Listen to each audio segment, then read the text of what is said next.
Hey, it's Hadar. Thank you so much for being here. Today, I'm going to share with you a podcast episode that I recorded where I answer a bunch of questions, great questions from listeners, all about confidence and pronunciation and prosody and practice and all the things that you might have been struggling with yourself as well. So I give the full answers on the podcast. So in a second, you will no longer see me, and I'm going to play the podcast episode here as well. If you want to subscribe to the podcast on your favorite platform, so go search for the Influency Podcast, wherever you get your podcasts, and subscribe, because I don't always share the podcasts here on YouTube. Okay, I hope you enjoy it, and once you are done, ask me your questions in the comments so I can use them in the next episode that I record. Thank you for being here. I really appreciate it, and I really appreciate you. Enjoy. Welcome to the Influency Podcast. I'm Hadar, and this is episode number 88. And today I'll be answering your questions.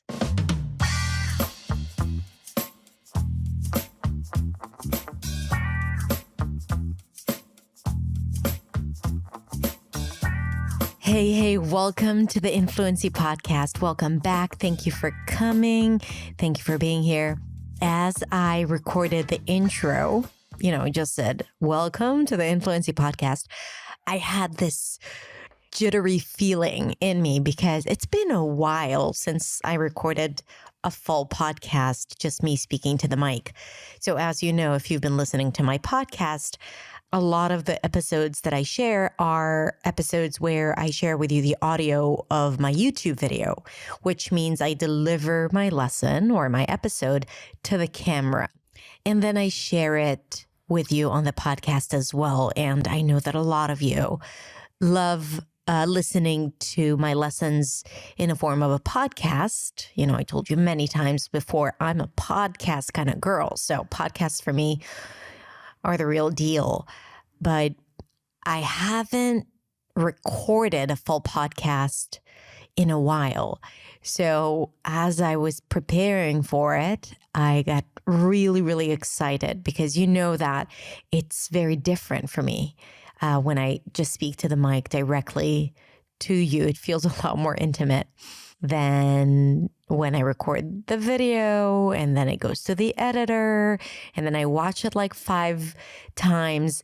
And I'll share with you a little secret. I do not like watching my videos. I'm like recording a video or recording a podcast, done, passing it over to someone else. I don't need to hear it again. I know what I said there. I was the one saying it, right? Why do I need to watch it? Of course I do, because sometimes there are parts that I want to take out but in the podcast, it's a lot freer because it's really like a real conversation. So, hi. Welcome back, Hadar. Anyway, today, what I have for you is really exciting, and I've been meaning to do that in a while. It's just that I've had so many other things to talk about, but I don't know if you know that, but on my website, there is a button that says Ask Hadar. And there you can submit your questions, and I'm going to be answering those questions on the pod. So first of all, if you don't know that, I'm going to link to it in the description so you can submit your question for the next episode I record. And I'm apologizing here for all of you who have submitted it in the past and haven't gotten an answer yet. Now, we've been getting a lot of questions, so I'm going to just select a few, and it's just going to be around different topics. If I didn't pick your question right now, it does not mean it wasn't a good question. It's just that I'm trying to cover all areas of English because there are a lot of them. And I'm hoping that, the questions that people ask will resonate with you as well, because, it's so funny to see how we're all in the same boat. And a lot of things that bother certain people are the things that bother you too. And it's good to see first that you're not alone. And second, to hear people discussing it, or me now here on the podcast, and then to get answers to your unasked questions. Maybe you didn't even think about this as a problem, or maybe you didn't think about the fact that you have a question, but hearing me answering the question would be like, oh, yeah, same for me. I relate to that too. Great. So I always encourage people to ask questions because it's not just for them to get answers. It really is about helping others get their answers too. So it's just a heroic act to ask questions. Think about it. Another reason why I'm super excited about recording this today is because, and that's so not related to English, it's a Saturday night and it's so quiet in my studio because I have a beautiful studio in Tel Aviv. But the thing is that the street is so noisy and people keep shouting downstairs during the day, which makes it very hard to record a podcast. And for those of you who listen closely to my videos, you might hear some people shouting every now and then in the background. That's because that's where my studio is located. So on a Saturday night, it gets really quiet. And I've been at home all day. I rested. And I didn't have to put the girls to bed, which is an extra bonus because I came here to the studio. I love putting them to bed. But if I don't have to, and I've spent the entire day with them, then sometimes it's nice. And I get to record and talk to you instead. Okay. Just a little bit of the behind the scenes of everything that's happening here.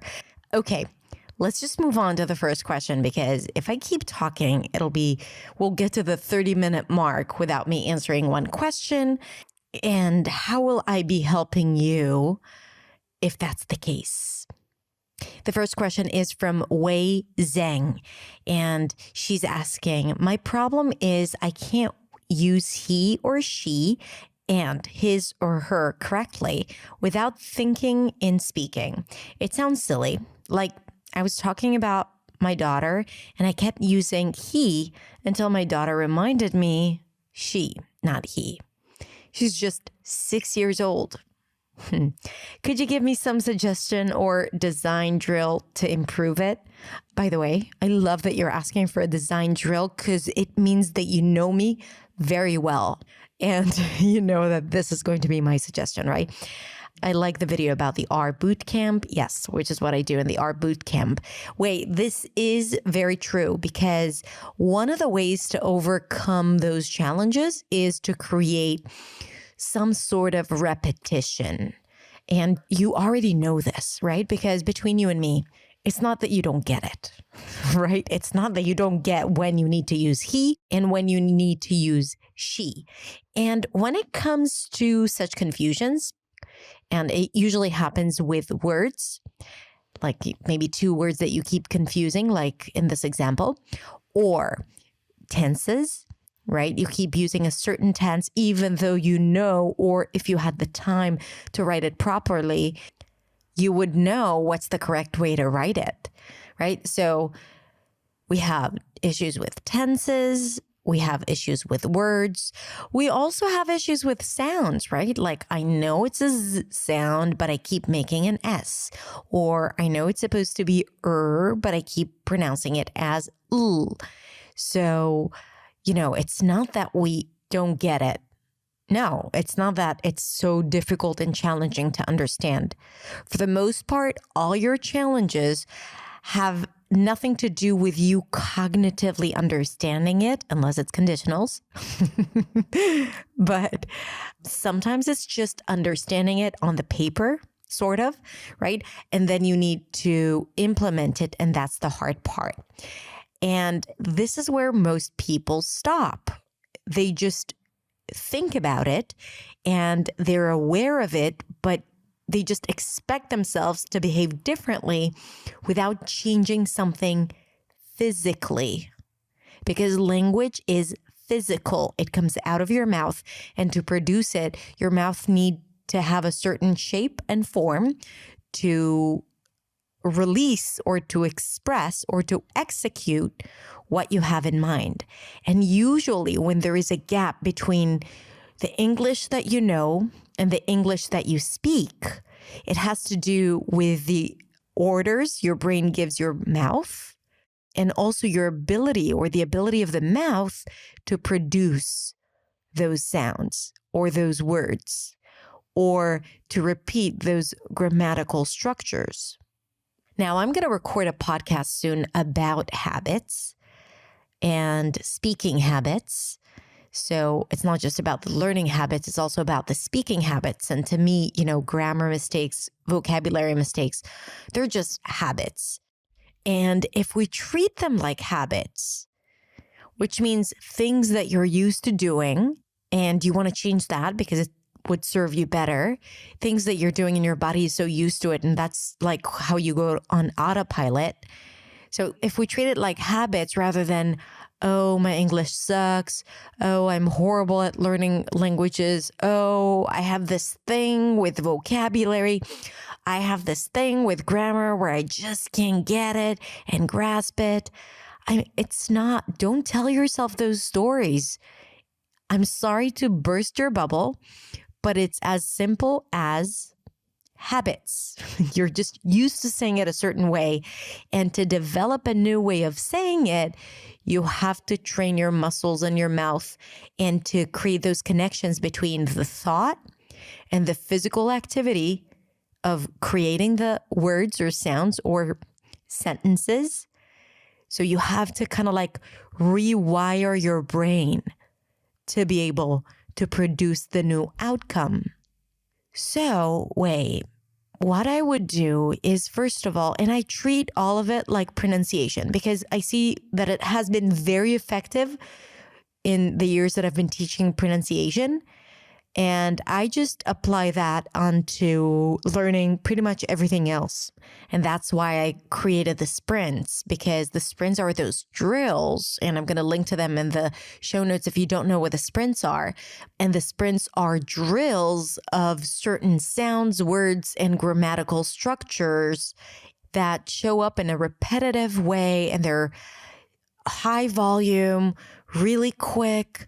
So it gets you to literally train your mouth to say things differently. And simply by this repetition, you get it, or at least your subconscious part of the brain gets it, which is what we want. Because, logically you get it, but obviously that's not enough, right? Because you can't give that order to your brain to retrieve that word or sound on command. So these repetitions really help you allow these things to become more available. So just like I would tell a student that confuses S and Z, I would say, first of all, I want you to just sit down and go between he and she back and forth. And I'm using he and she because that's what Wei is struggling with. But for everyone else listening, you must have a pair of words or a pair of sounds that you struggle with. So I want you to do the same thing with the things that you struggle with. So you take those two words and you start going back and forth between the two. He, she, he, she, he, she, he, she. So, and you need to do it for like 3 to 5 minutes. That's how you get started. First of all, to create this distinction between the two words in your brain and be intentional about it. So I want you to sit down and do this back and forth, he, she. And every time you say he, visualize a guy. And every time you say she, visualize a woman. Because if you want to teach yourself something, you want to use visualizations, because the subconscious part of the brain, which is what we need to be able to make these changes, words are not enough. We need imageries, right? We need feelings to be able to really allow things to sink in. So I want you to visualize it and shift between he and she again and again and again. He, she, he, she, he, she, he, she, and slow down and visualize it. He, she. So it really requires your concentration. And then I want you to create 20 short phrases for he and 20 short phrases for she, or with the word she and he. What do I mean by short phrases? That you do it on one breath, like up to 5 words or 6 words, but not more than that. Why? Because you want to do it on one breath and really quickly and go from one to the other, to the other, to the other. He's a good guy. He told me that himself. He's over there. And then you do the same thing for she, and you drill those exercises. Ideally, you can even record them for yourself and just play it when you have time and drill it, right? So, and every time you do it, visualize the person. And just by the fact of you using these 2 words so often, that will develop awareness and more command when you use these 2 words. You simply don't use them enough. And when you do, you're unaware. So as a result, you don't know if you did something right or not. So I would, first of all, do that. And you can do the same thing with his and her. I have a feeling that mastering these 2 words will be a byproduct of the first exercise, but I wouldn't trust it. So I probably would recommend for you to do the same thing. His, her. His, hers, his, hers, his, hers, his, hers. And then create 20 phrases for each and drill them. And then, you know, there is a then, right? It's not enough. And then you want to record yourself speaking freely. And you want to deliberately talk about, let's say, your daughter or your friend or someone. I mean, gender has to be involved. So you can talk about him, her, he, and she. Like we need to be certain that you'd be using this. And you want to talk about that and be intentional about how you use he and she. So every time you say it, a lot of times it happens because we don't think about these words. We don't think about pronouns before we use them. That's another reason. It's not like one of those big fat words that are nouns or verbs or adjectives that we very clearly know what they are. No, pronouns are just fillers for us, and we don't put a lot of emphasis on those words. So I want you to be intentional about how you are speaking and using it. And then as a bonus practice, you don't have to do it, but it's great. If you have a conversation with someone, or if you just want to record yourself speaking freely about something, again, you want to talk about people. So you use him and hers and he and she. Then you don't have to think about it, but you want to record yourself and then listen to your recording and see if anything changes. And if not, keep doing the same thing. I think that would be the most effective way for you to actually see results that last, because that's how we change habits.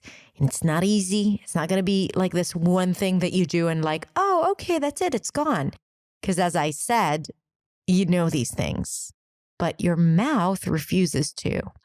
So you just need to train it and leave it no other choice but to use it correctly. So I hope it helps, Wei. And please do this exercise. And for anyone else listening, if you do have a pair of words that you struggle with, do the same thing and let me know if it helps. Okay, moving on to the next question. The next question is a pronunciation question by Tomoko Nakayama. And the question is, how do you pronounce year? It's so hard to pronounce year. My year sounds like ear, and I keep practicing it. Okay, so this is a very common challenge for many, many speakers. And here's the thing. The word ear is the foundation of the word year. So to say year, you do want to have the word ear inside of it. So basically what it means that if you're saying ear, then it means that you're like 98% there. All you need to do is add something small at the beginning. And that something is the y sound. Y. Now you know how to make the y sound because it exists in the word yes. And I have worked with many, many different speakers. A lot of them struggle with year, but I don't think I've ever come across someone that cannot pronounce the y sound in isolation, especially if I ask them to say it in the word yes. Sometimes it's replaced with jess, but that's a different conversation. But still, even those people, Spanish speakers in particular, have no problem pronouncing y separately. So I'm assuming that you'll be able to pronounce yes. And if you're able to pronounce yes, now we want to isolate it into just the beginning sound, which is y.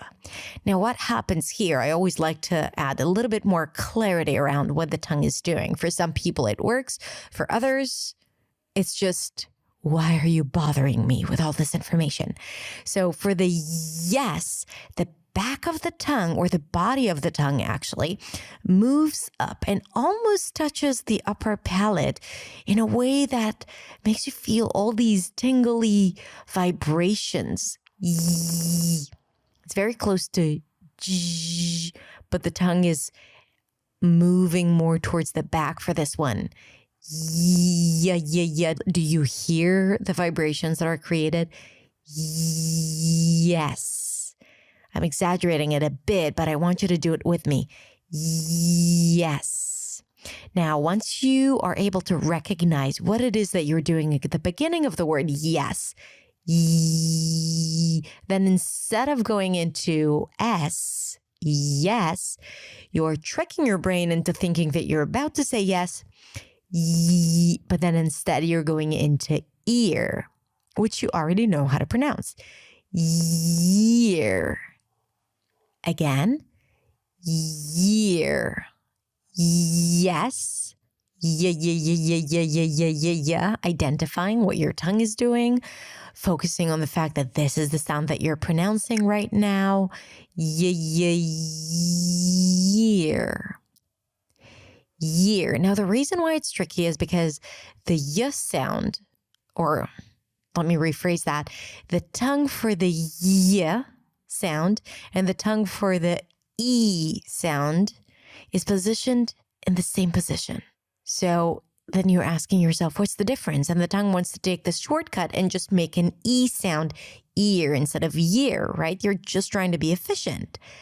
But the thing is that for the y, there is that extra push, extra movement almost that creates the y sound. But then you don't want to move it anywhere because you want to keep the tongue in the same position for the E. Year. Same thing with the word yeast, right? Yeast, the thing you put inside the bread so it can rise, the dough can rise. Yeast versus east, right? And then there is a glottal stop at the beginning, usually east. And here, yeast. And again, as with everything, you want to practice it and to repeat it again and again and again. So if you struggle with it and you were able to do it here right now with me, I want you to do it again and again and again, like 20, 30, 40 times, and then to use it in context. This year was the best year ever. The year of my life. I'm 3 years old. A very smart and profound sentence that I just said here. Okay? You want to come up with all these different phrases using year correctly. Using year with a y sound. Okay, good. So practice it and let's move on to the next question. This question is from Nejla, and I hope I'm pronouncing it correctly. Just so you know, in the Ask Hadar section on my website, you can upload a recording, and then I will play your audio recording on the pod. And it's also a great opportunity for you to share with me the pronunciation of your name, because sometimes it's hard to guess it from the spelling, as you probably know. But if you say it to me once, I will totally get it. So Nejla is asking, I'm struggling to learn English even though I live in the US. I do not know how I can fix it. Also, I have a dream about going back to college to get a degree. I'm from Turkey and living in Seattle for about 5 years. I went to ESL class, but I could not finish because I start work and change my schedule. Now I have more time to study, but I cannot concentrate on it. Please tell me how I can write and speak clearly in English. I love to watch your YouTube videos. Okay, thank you so much. And thank you for the great question. And I'm going to be a little hard on you at first, and then I'm going to give you a lot of love.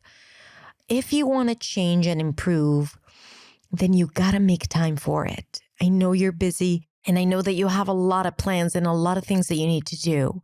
But if you want to change your English, if you want to improve it, you have to take responsibility for it.